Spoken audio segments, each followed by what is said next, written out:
So you've done the self-help and you've dipped into some personal development, but now you ask the question, now what? What can you do? Well, if you want to escape the apathy, step right this way. So twice a year, I teach a course called Autonomy. It's a 12-week personal development and training course. What people get out of it is multifaceted.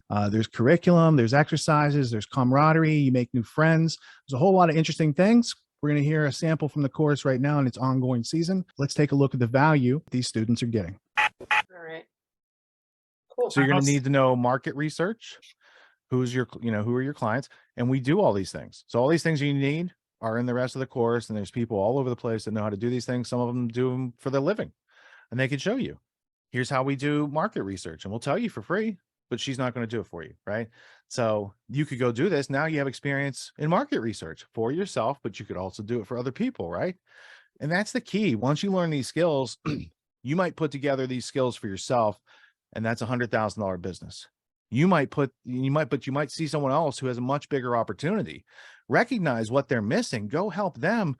And you got, a CEO position or something like that, right? Chief operating officer position, because the person who's making the money, the professional, they don't usually know about any of that infrastructure. And it's their big boulder tied to their ankle.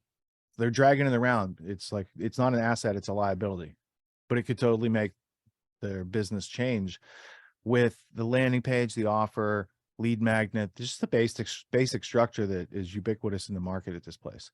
Help them get up to the 21st century. That can be a much bigger opportunity than you'd ever have for yourself.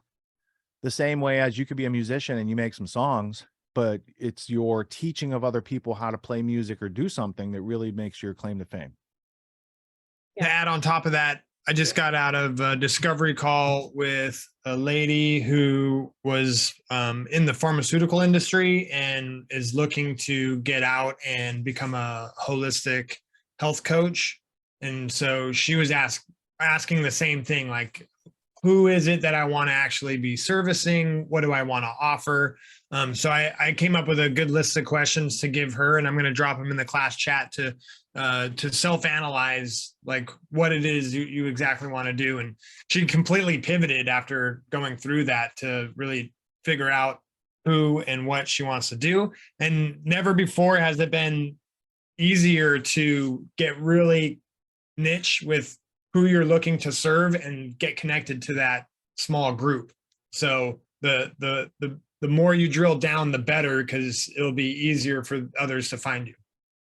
Cool. Thank you. Yeah, I agree with that. And then also think of, because the one metaphor would be all your future customers are currently customers of somebody else, or listeners in their audience of a podcast or viewers of a TV show, right? Where are those people? Who are the intermediaries? How do you get on their show for them to show their audience your thing, where you make the whole hookup happen?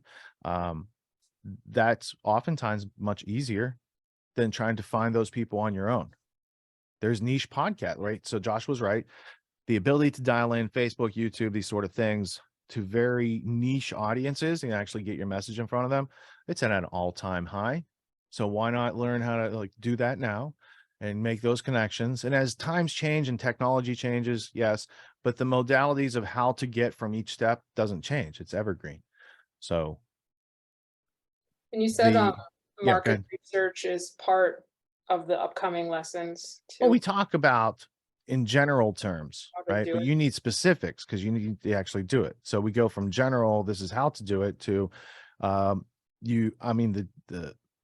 the general to specific for you would be, once you figure out who those people are, what they look like, not so much a client avatar, but some elements that would give you clues to where they might hang out on Facebook or podcast world, these sort of things, right?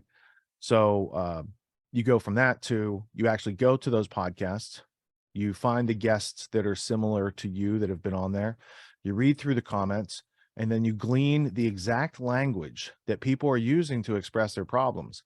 And the purpose of that is that when you're marketing back out, you're speaking to people in the terms they use for the things they're experiencing, instead of trying to fit your terms to their situation, which they don't really recognize. So the research part, where you find people with these concerns, complaints, things that have gone wrong with your competitors, right? All these types of things you can glean from that.